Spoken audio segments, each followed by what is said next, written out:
to the Coach V Show, your show for personal development with expert insights and interviews to help you, me, and we work to be our best and live our best life, offering to you life lessons, success frameworks, and behavioral models so that you can consider to deploy and do in your life, leadership, and business to achieve the success it is that you want, and then translate that success into that joy, peace, happiness, fulfillment, love, and family time. Right here on the Coach V Show, where iron sharpens iron, together we rise, on and powered by Island City, where the beach meets the street. Tonight, we are talking empowerment, which to me is defined to be granted authority and permission to do, become, and or achieve something.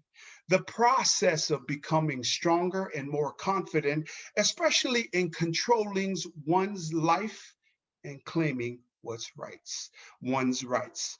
And tonight on the show, we're featuring someone who, as the founder of her startup business for females in sports, Her Game, Desiree Des Ale, is known for her tenacity and passion for uplifting young girls and women in sports and in her community service. Prior to Her Game's inception, Des worked at the radio station Power 106 and within the Nike and Jordan corporations. In 2019, Des decided to turn her passion into her own business and starting Her Game in an effort to create a space and a platform for female empowerment. Hashtag empowerment, our focus for tonight, equality and representation in sports.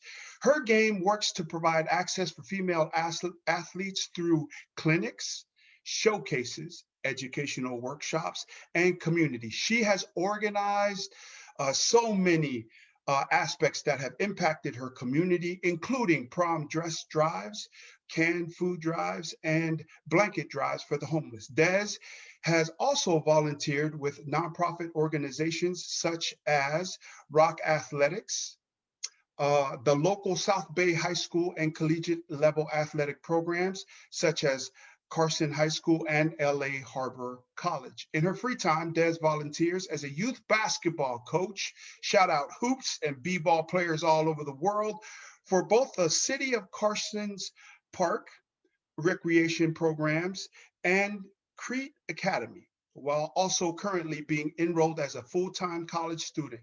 Born and raised in Carson, Des is of Samoan and Mexican descent and is the second eldest of 5 siblings to Leroy and Sandra Ale.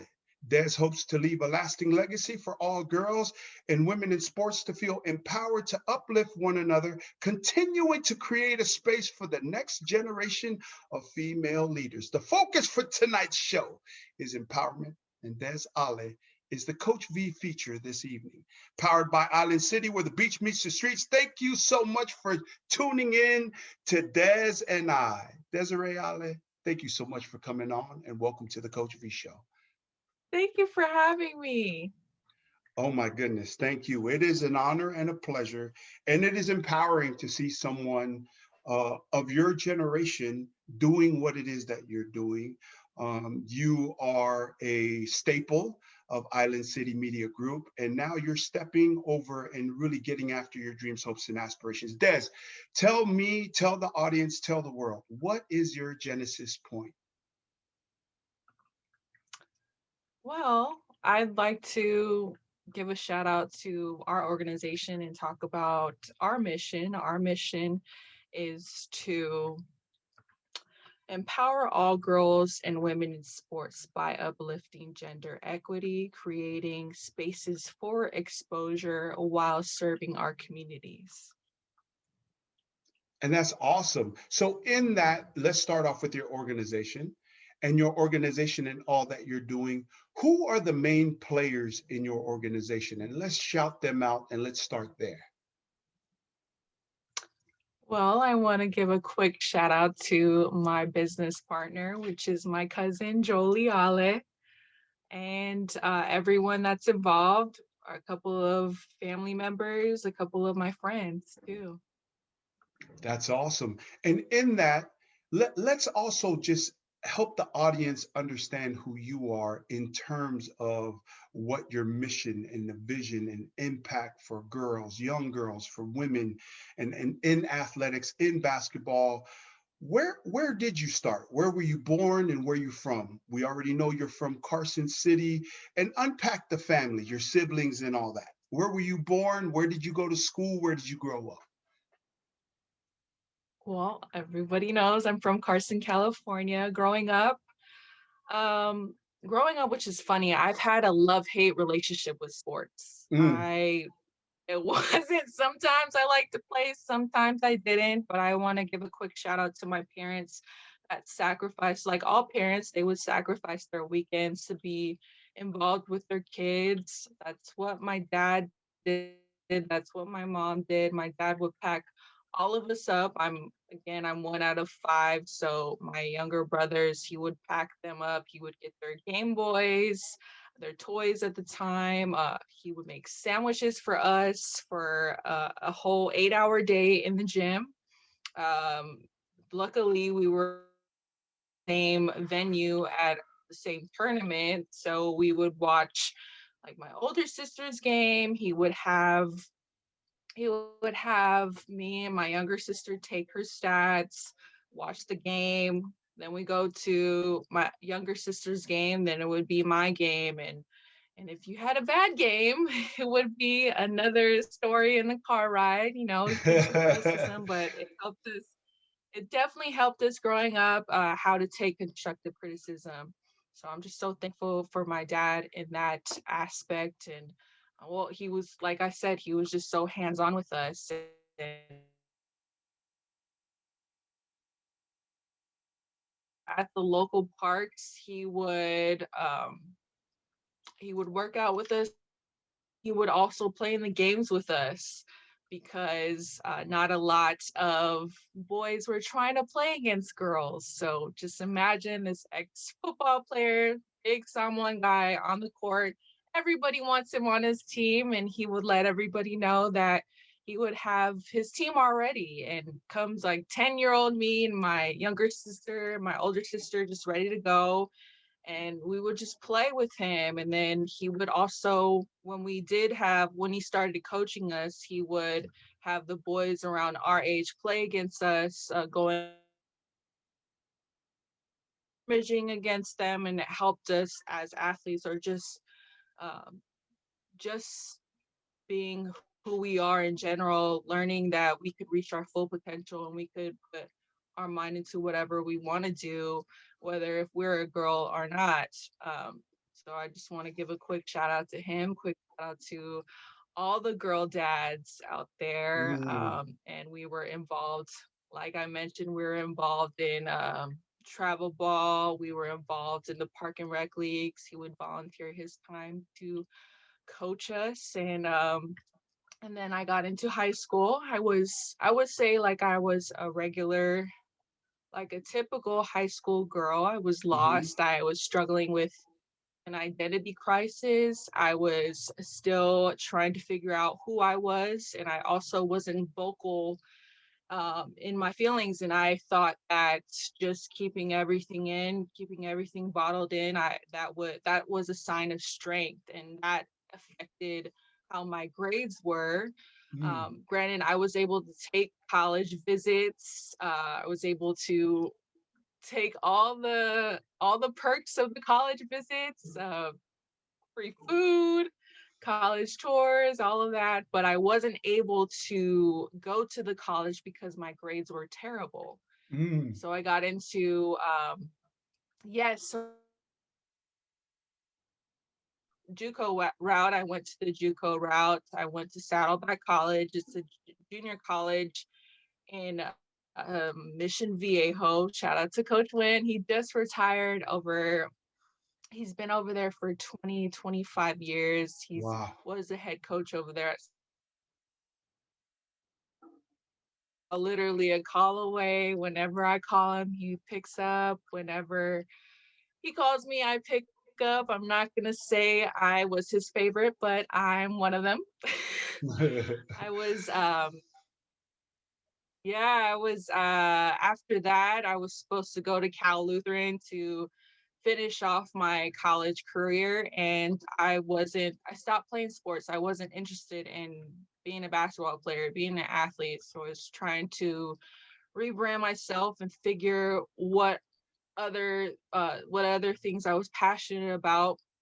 I was working, I worked two jobs, I was finishing school, and then I got involved. Someone asked me to be a brand ambassador, which is, I would say, it's a promotional model for a shoe company, for shoe campaigns. I was decked out from head to toe with their product. I would engage with consumers and talk about the product that has been released. And I was very familiar with that because I was so involved with my dad's nonprofit organization, which is Rock Athletics that you mentioned earlier.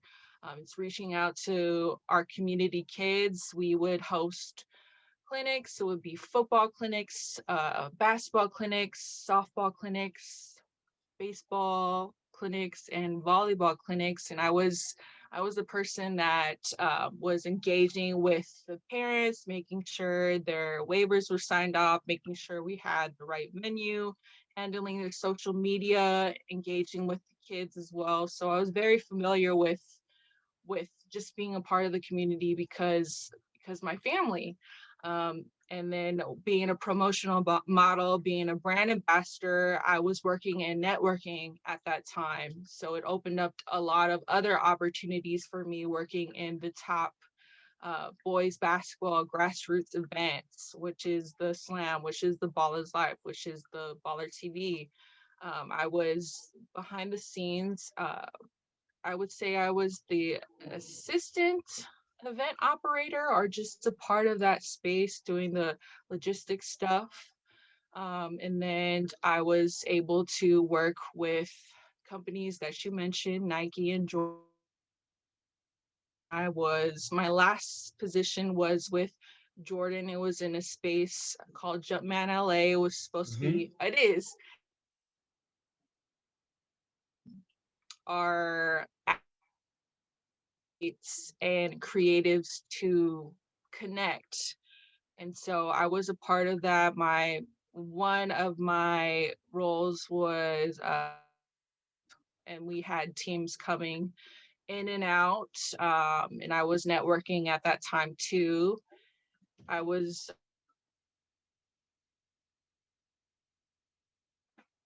for sporting events, and I'm not going to mention the event that I worked, but it was a pivotal point for me to just be involved with girls more. My position or my job at that time was, granted, I was thankful that I was able to travel for work and I was uh, able to get paid for work, but I didn't like my position at that time. I was supposed to give out product to the top high school boys, the top high school girls, and at that time, the high school boys had to, well, they still are.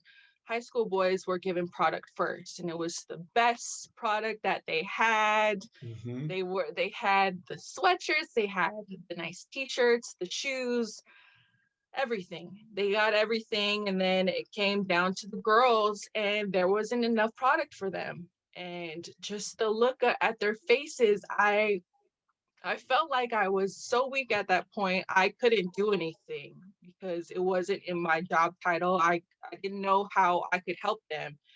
And after that experience, I was trying to figure out how I could be involved in girls in sports. I was doing my research.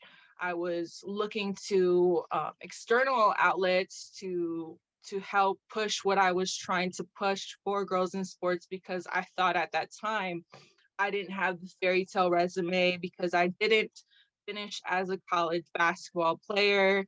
But then I stopped looking for those opportunities and I just created spaces on my own, which was Mm. Her Game. It's an exposure and empowerment organization for girls in sports. And like you mentioned in 2019, we launched our first event October 2019, where we invited some of the top middle school prospects to come in and compete. We had high school coaches college coaches that were able to attend and different media outlets coming as well. And it was a great turnout. And then it transitioned into other showcases and other workshops that we got into. And pre-COVID, we were supposed to have our own prom dress drive and our unsigned senior showcase. But the pandemic happened and we, Hmm. like everybody else, we adjusted.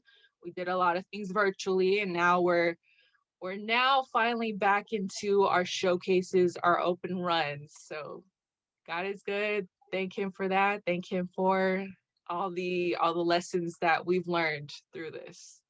Oh, that's amazing. What a journey. What a journey from Carson growing up there, being with your dad, remembering all those rides and those coaching lessons after bad games, right? Well, let's start there. What are some messages that you could share with parents about, hey, here's some life lessons that I learned that my dad really impacted me in how he approached it. Obviously, he was highly engaged. He took you and the kids around, and then he also got on the court, and you guys ran as a team, as a family. What are the life lessons about parenting and family that you could share with the audience so that they can take those lessons and apply it to creating positive experiences with their kids, Des?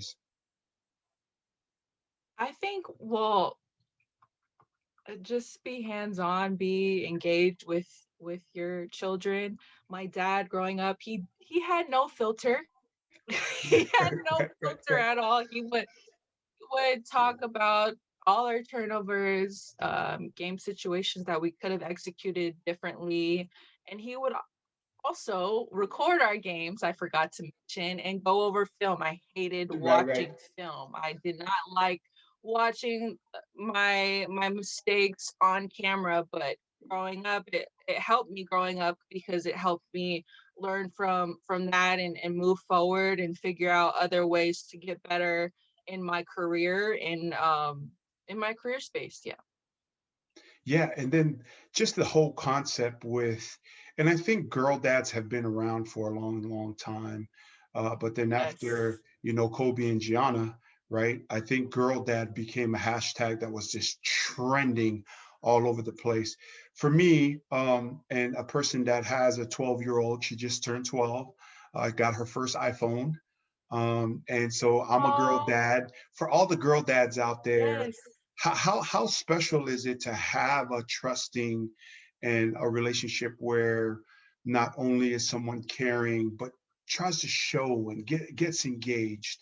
And so this whole girl dad movement, which I think everybody needs to be a responsible, caring, and accountable parent, but just like you said, the girls, for whatever reason, don't get that same type of attention. There is a disparity. One of my guys were like, well, she plays for the Sparks, so she gets cheddar. I was like, I'd offer you to look up the salary of the highest paid Yes. WNBA players. And he was like, V, I had no clue. And I said, yeah, that's where we have to change it. We both have daughters. His name's Eric Jackson, and he was the vice president to my foundation here. He just recently moved to Houston, but he just had no idea, right, about how much less the world champion soccer women's USA teams made far less, and they just performed at such a higher championship level than men. How much is hashtag girl dad needed even more now than ever? And then even though girl dads have been around for a long, long time, obviously with your dad. It's important being involved with your kids, like I mentioned, being a girl dad. It not only helps girls in sports, but it also helps girls later down the line In when life, they yeah. life and with their confidence, when they start dating, when just all the factors that come with life. It's very important.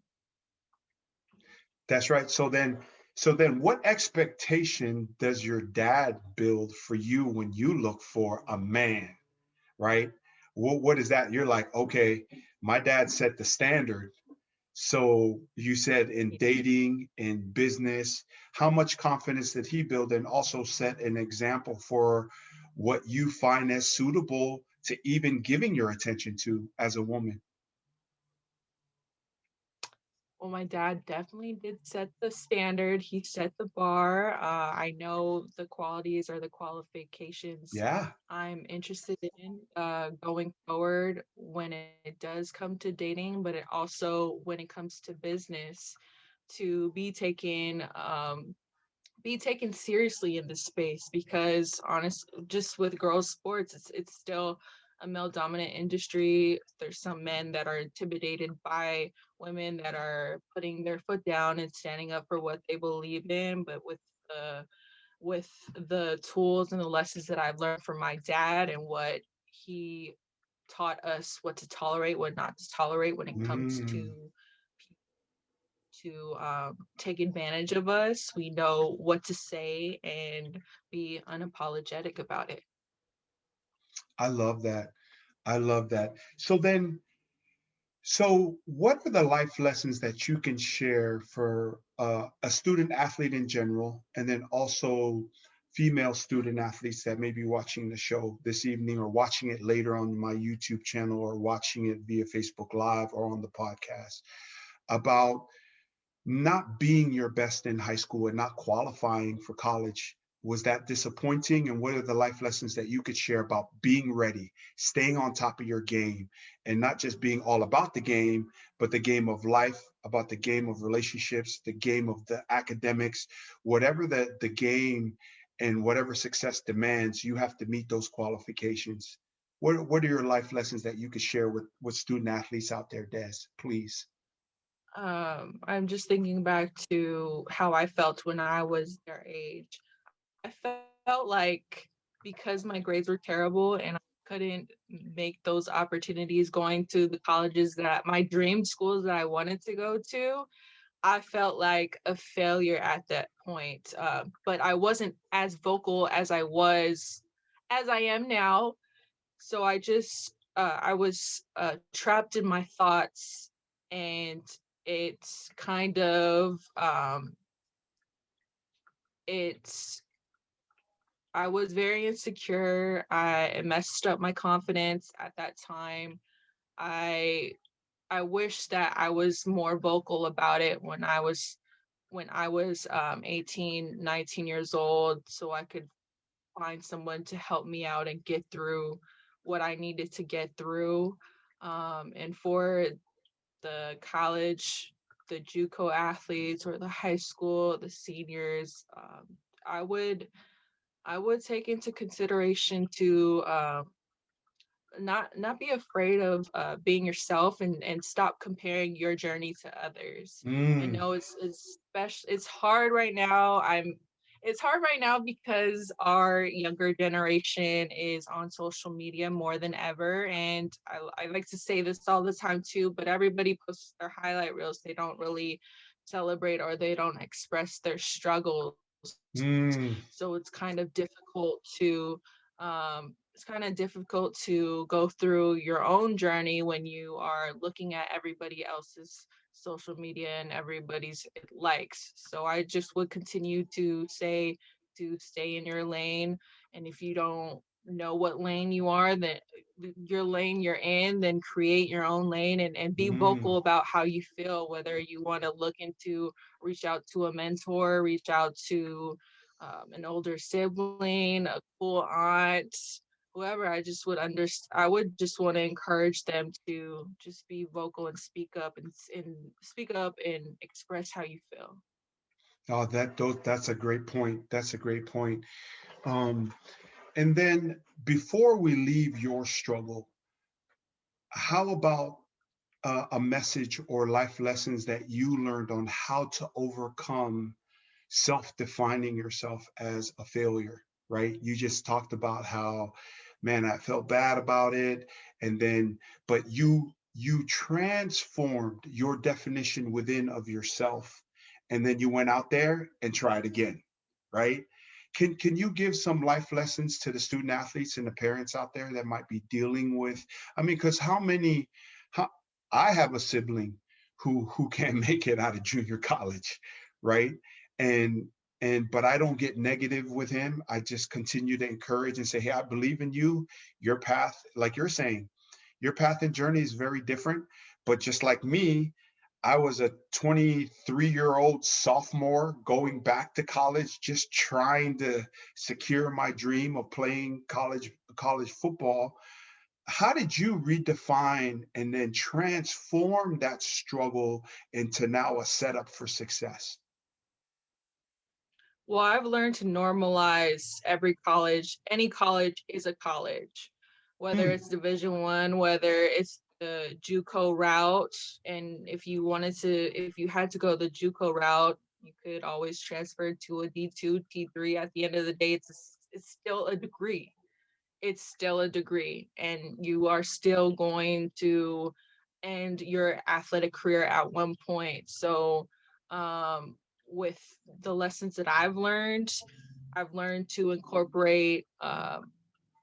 I've learned to incorporate educational workshops and mm, showcases that were designed um, by my own experiences, by my sister's experiences, and one that we just launched recently, which was last Sunday, was our JUCO runs, where we have the opportunity for our JUCO women hoopers coming in and playing ball, and it was a good time. We had a couple of local junior colleges come out, and we highlighted and showcased them, because unfortunately during that pandemic they weren't able to play.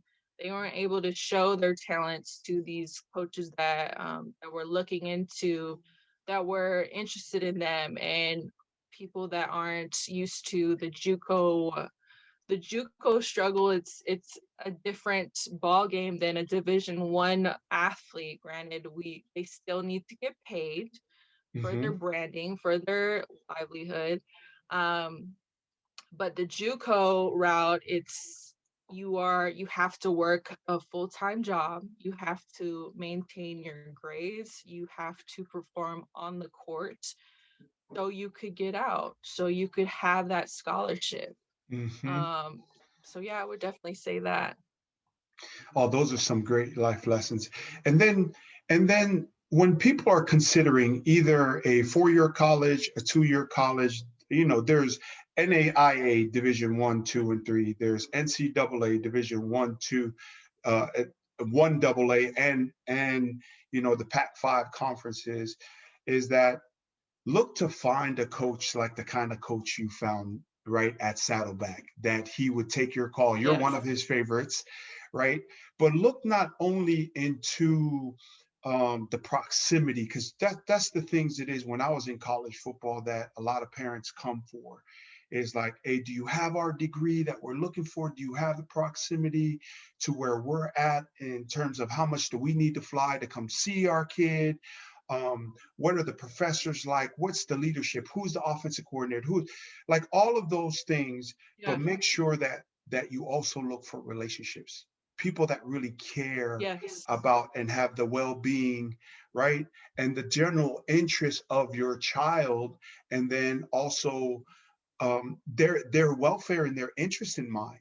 So you found someone like that.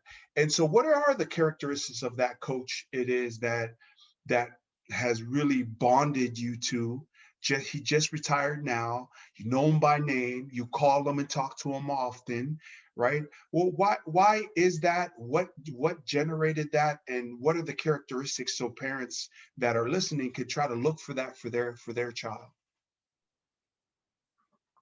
With Coach Wynn, he always wanted, I don't want to say I'm his favorite, I'm one of them, but he Yeah, yeah, always yeah. wanted what's he always wondered what's best for me, whether it's the classes that I took, whether it's the college coaches that he talked to for me. He even made plays or ran plays for me as well. I He did what he could for me, and you need to, when it comes to the recruiting, I don't even want to give recruiting tips to parents, but I would just say, just find what's what's suitable for you, for your, and you have to think about your environment. You have to think about, like you mentioned, your major as well.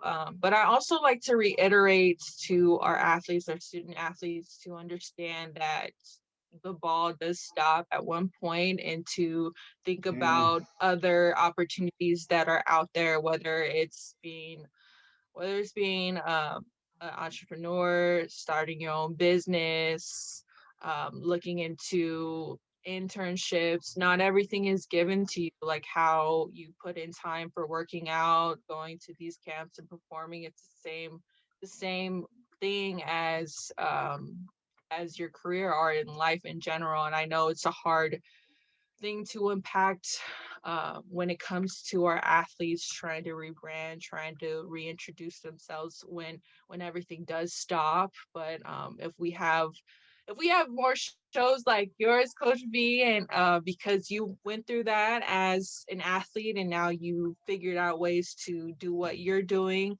um, and it can encourage the younger audience to think about things than being just an athlete. yeah, I love how you said that. You said, how did you phrase it, Des? The ball does stop. The ball does stop. Yeah, yeah. And then say that one more time. And what does that mean? The ball does stop. Now explain what that means. So make sure that that that anyone who's listening that is a baller does get your point, because I think this is something that every person, when they face that, you cry on senior day, right? Because it's over. The life you've Yes. had is over. And you need to either have been transitioning, like you said, either through internships, going to figure out what comes next, right? We always have to be the proactive in what's next. So could you reiterate that one more time, how you exactly said that phrase and what does that phrase mean? Yes, like I mentioned, the ball does stop with our athletes. Once an athlete is always an athlete, but it comes to a point where you cannot perform as you used to, as a player, as a basketball player, as a football player. So you think about other opportunities that you could use, that you've used with sports, because we know that the lessons that you've learned from sports can go hand in hand to the life lessons, whether it's dealing with adversity. You make the turnover, how are you going to react to it? You got fired from your job, how are you going to react to it? Are you going to find another job, or are you just going to be in that space of just jobless and not trying to figure it out and thinking that you're a failure, or how to communicate with your teammates, how to communicate with your coworkers, with your boss, with the people that work under you. It's a lot of lessons that you could Mhm. learn from sports to. Now you then switch. You no longer try to pursue basketball, but you become a promotional model. Now everybody doesn't have those kind of looks. I did some runway work when I was in high school, and I was 12% body fat. But I don't, I never really got paid to do it. I did a couple of deals here and there. What was that like? Because now you're using both what you work for and how you represent yourself and how you present yourself, because beauty is just not raw beauty, but also an attitude, confidence, your swag per se, that we talk about as athletes, right? How were you able to translate now that same competitiveness on the hoop court and now translate that into being a promo model? What's the life lessons there for the audience? Please, Des. Well, just like an athlete in the game, your you want to be consistent with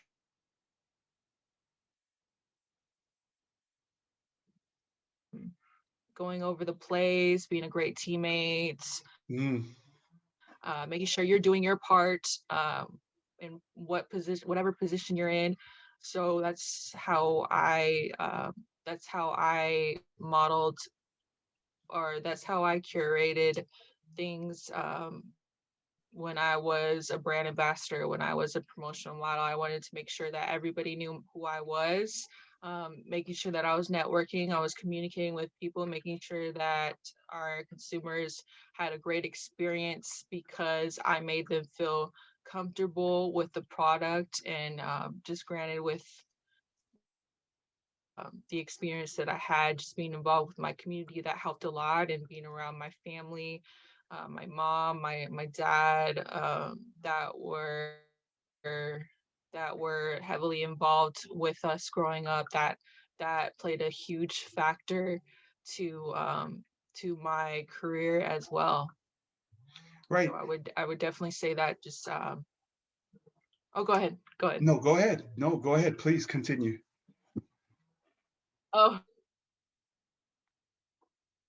uh, because I was networking, I was making sure everybody knew me in that space, making sure I thanked the person that hired me, the person that was in charge of the CEO, that was in charge of the modeling age, or not modeling agency, the marketing agency that we worked under, making sure that I performed when they weren't even looking.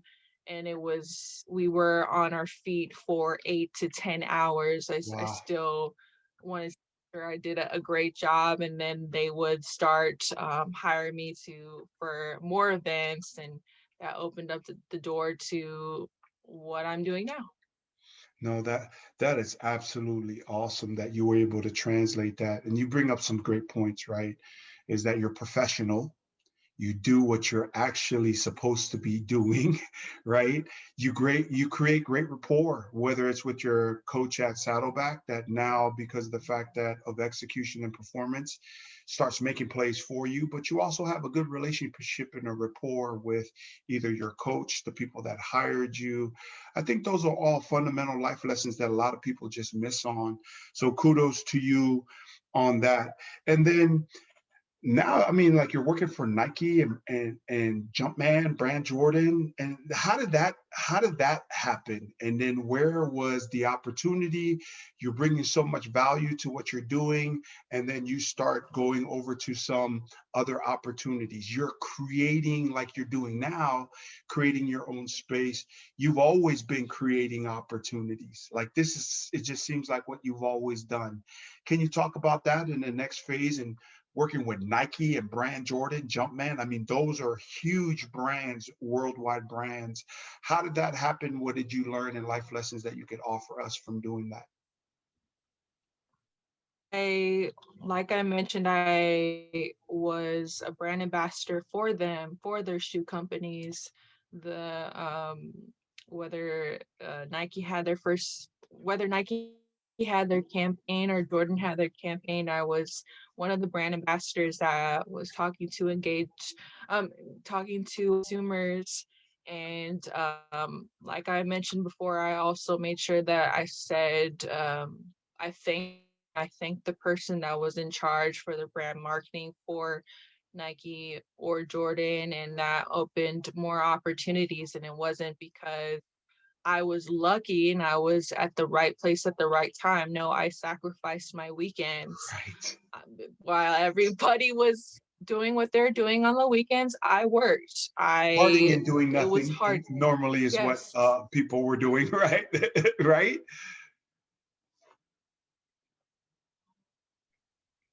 right. It was just that I worked.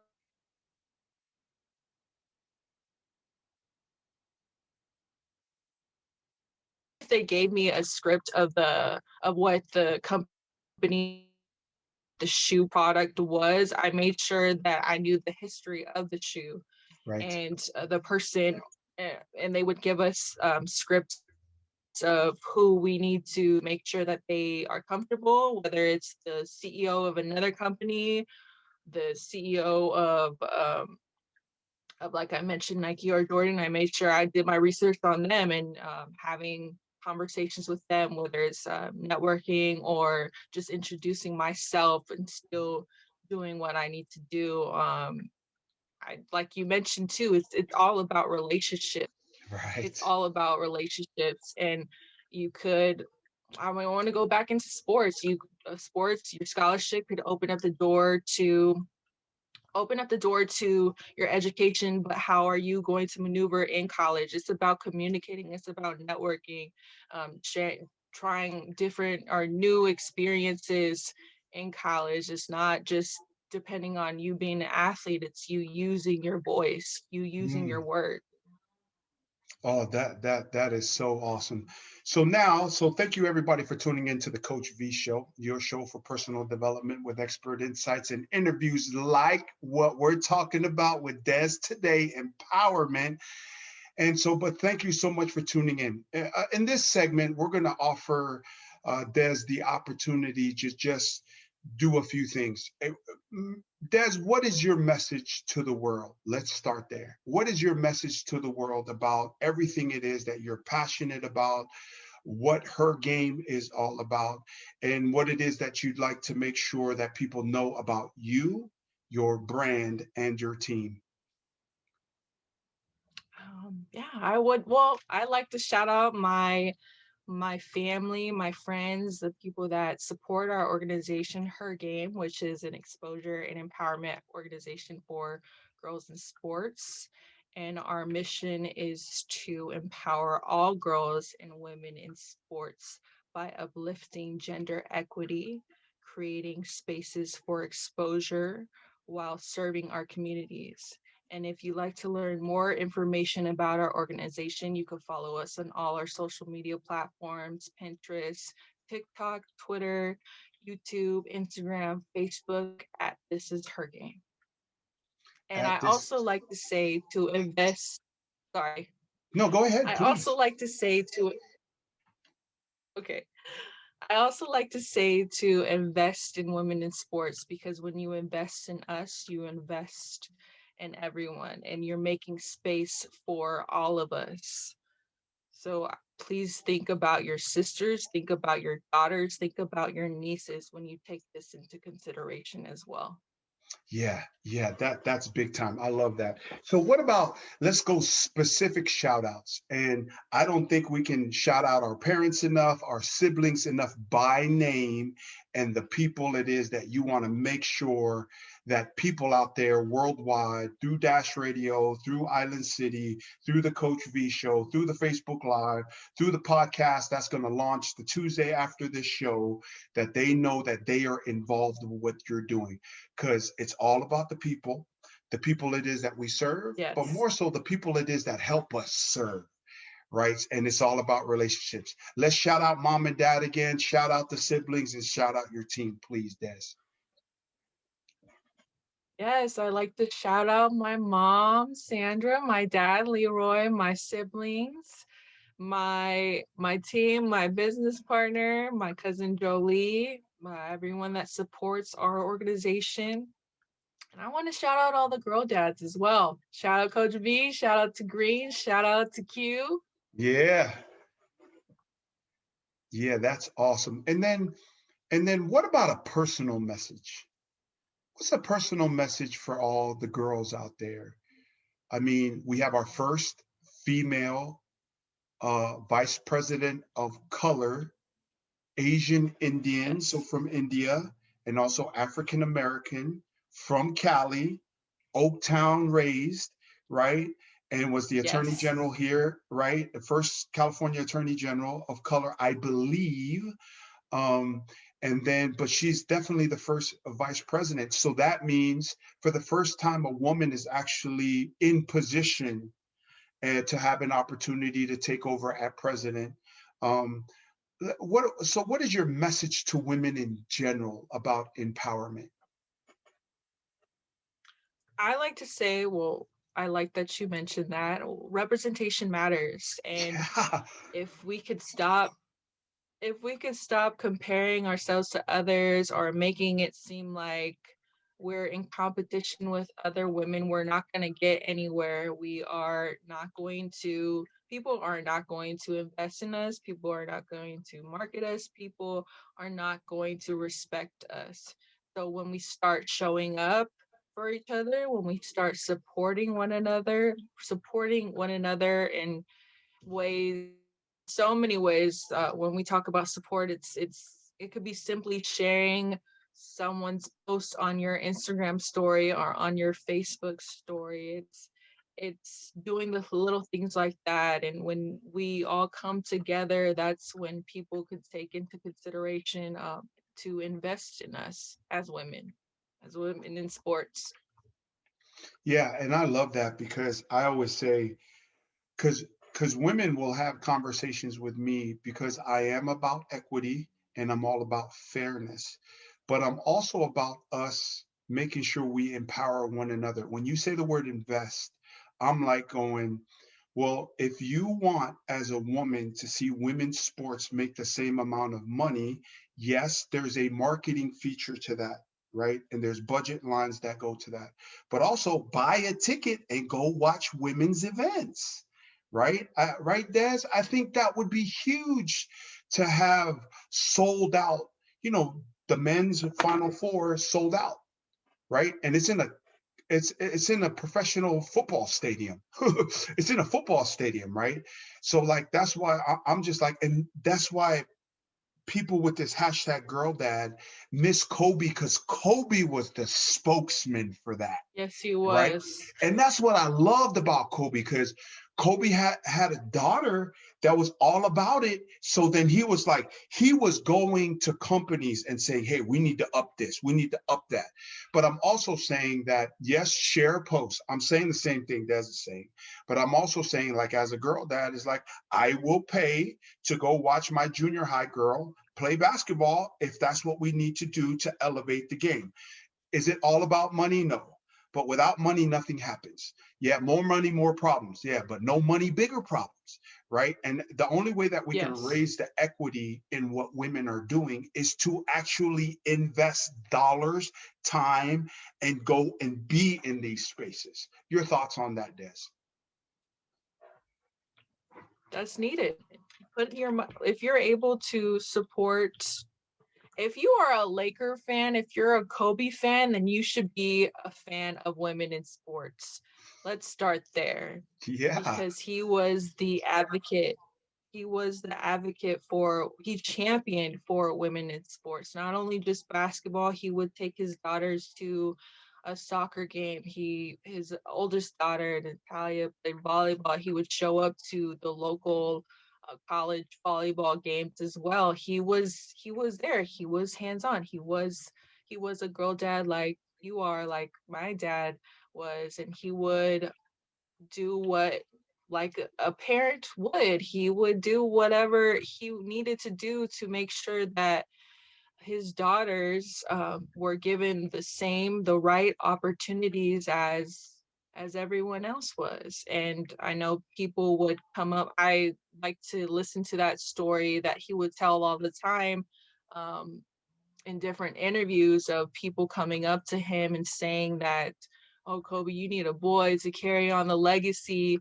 You need to do it. You need to come with a boy, or have a boy, because all these factors. And the daughter G that passed away with him as well, she said, no, I got this. He doesn't need a boy. I'm going to carry the legacy. right. And she gained that confidence. I feel like she gained that confidence because he instilled that in her. Her mother instilled that in her as well. So it's just a lot of factors: investing, putting money into them, listening to them, actually listening to women, listening Oh, to our conversation. yeah. No, and that's why I really wanted to invite you to be on the show is because I have a vast network. And so I'm not one of those people that keep my circle tight. I have a worldwide network, and anybody that I call upon or need, I pick up the phone and it happens. But I don't have a lot of people in my immediate network that really are charging for this cause of empowerment of women and equality for women like you. So I have people that are right on the fringes of that as authors or as city planners, like the only Tongan city planner. I mean, I know a lot of folks, but you're the one at such a young age that really caught my eye, that you're willing to go, Coach V, I don't even know if I could do an hour interview, but I want to try. I want to try. And I'm like, yeah, that's all I'm considering, because I see that you're out there just trying to do these things.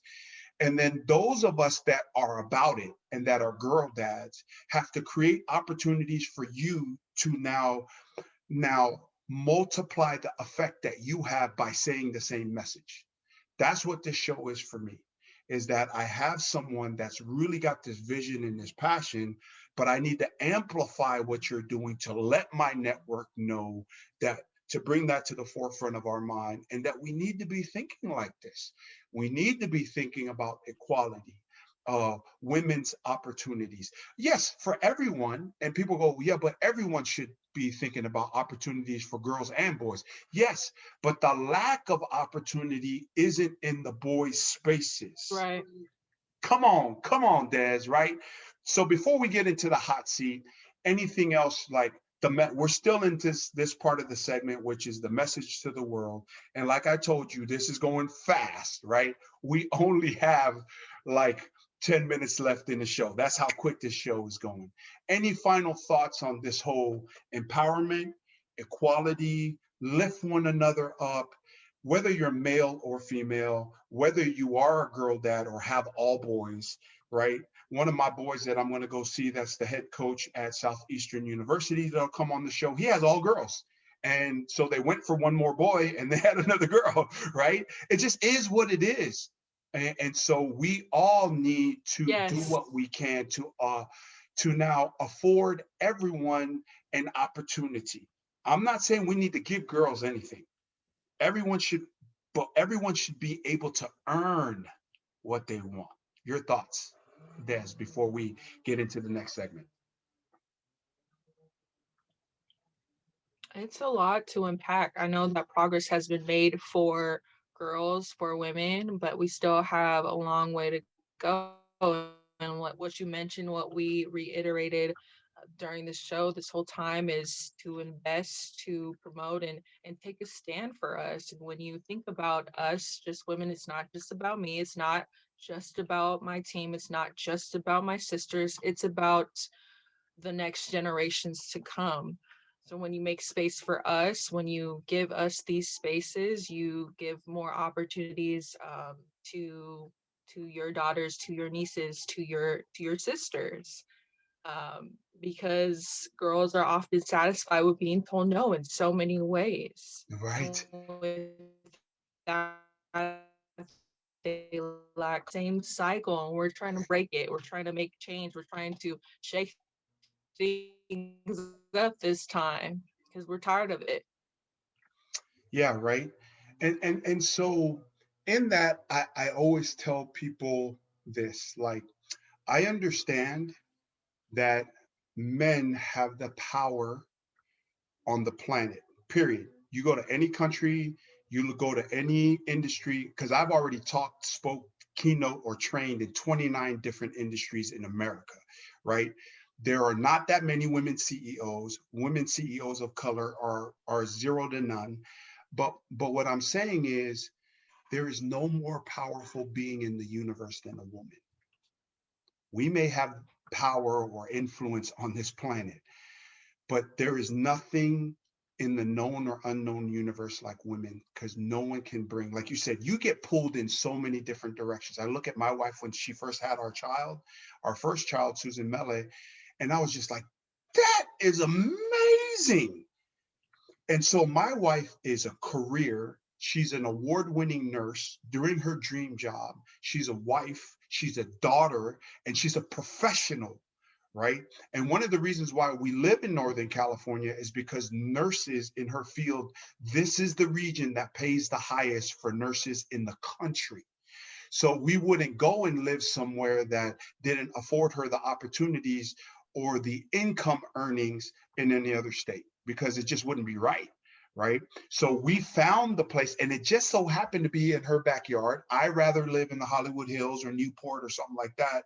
I love Pomona. I'm from Pomona, but I don't want to live there right now anymore. I already lived there long enough in Pomona. But right, that type of approach, right? Women are the most powerful, and that's just me. That's my opinion. But males have historically had power, but we can't bring life into this life. It's just amazing, really, what a woman goes through and what a woman is to the fabric of humanity, society, and in general. Okay, that's the first Coach B hot seat question. Your thoughts about women being the most powerful being in the universe, according to what Coach B is saying. What are your thoughts?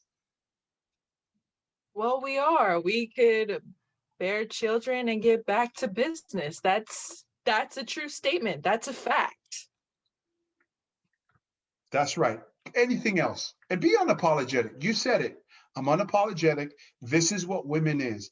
And not to disrespect men, but just to get what it No. is that you've earned.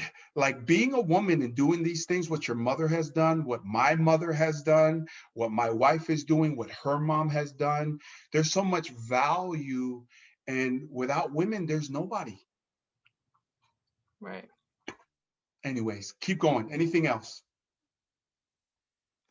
Well, I also like to acknowledge that there's we need our men to come forward as well, like what you mentioned too, with our girl dads, with men that are in positions of power that want to make a statement about girls, that want to, or women that want to invest in women, or that want to give women these same opportunities, whether it's a career, whether it's a position. We need our men to come forward as well and invest in women and understand that women are capable of doing what a man can do as well. Granted, we're a different species, but we're still able to execute our things too. Yeah, yeah. So shout out to the Tampa Bay Buccaneers. And so I'm a 49er fan. And so, like everybody else who wasn't in the Super Bowl, the 49ers were sitting on the sofa with me watching Tampa Bay and Brady and them win the Super Bowl. But in saying that, Bruce Arians has three African American coordinators. And I'm not saying to give anybody anything, they must earn it. But he also has two female coaches. One is assistant coach on in the football staff, and then also a strength and conditioning coordinator. So it's really good to see that. I've seen that highlighted all over social media, and I think there's a step for that as well. And in that, we are in the Coach V hot seat where I asked Des, which we started with already, and we're just going to ask Des a couple of questions, and then she's just going to tell us what's on the top of her mind. So I do a lot of community work as well in here in Northern California, Southern California, and also in Hawaii. So in that, we often say it is our hope that each child in our program knows what character is, that they are absolutely confident in their ability to excel in academics, and that they strive to be a champion in every phase of their life. When I say the Invictus Youth Foundation, which is my foundation, when I say that mission statement, what are your thoughts?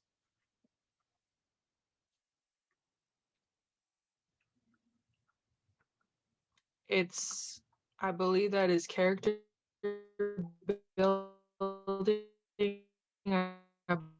uh, it's something that will help the next generation push forward and to reach their full potential as well. Yep. And now just a straight athlete quote is one of my quotes that says, winning never gets old and losing absolutely sucks. What are your thoughts on that, Des? Losing does suck, but it also helps you learn from your mistakes and learn how to go forward and how to not lose again and continue to win. If you lose, then you have to learn a lesson from that. Absolutely. That's one of my other quotes is success breeds success, but life struggle and failing is the faculty of life that can teach us like no success can. And that's exactly what you're saying. And then finally here is this when I say this phrase, there is a place for women, better women, in all places, in all spectrums, in all industries. Should we allow them to earn whatever value is that they want to earn in life, leadership, and business? When I say that, here on the Coach V hot seat, what are your thoughts? Can you repeat that again? Yeah, really, that women, there is a space for all women in every spectrum, every industry, every place in life, leadership, and business. And that we should allow them the every opportunity to earn what they want in life, leadership, and business. Your thoughts, Des? Absolutely. Absolutely.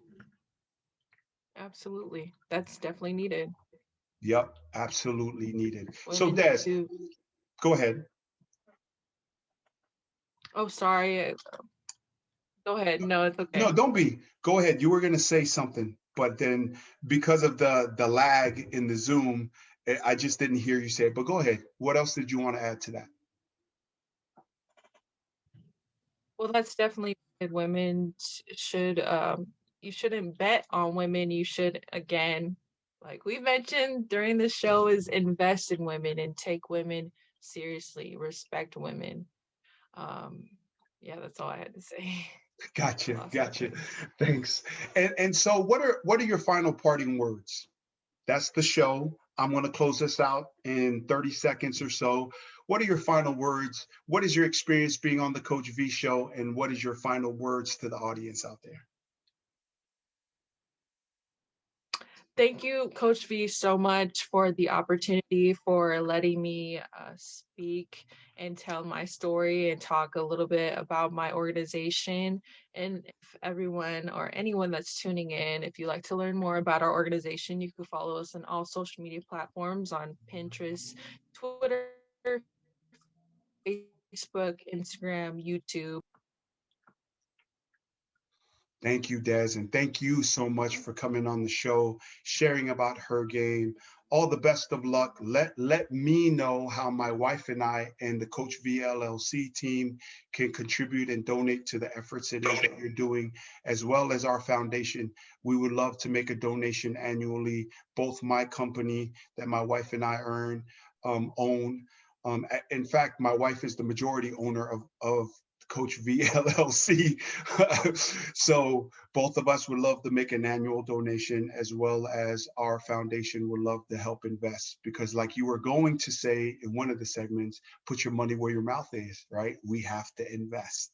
So I Yes. want to I want to make sure that that I'm going to be able to have an opportunity to do that. Please reach out and let me know how we can. That is all for the Coach V show. It is of great importance for each of us to better ourselves, just not for the sake of achieving success, but for the sake of being our best. In doing so, we realize the best of our abilities and that everything and anything that we dream and work for can be achieved.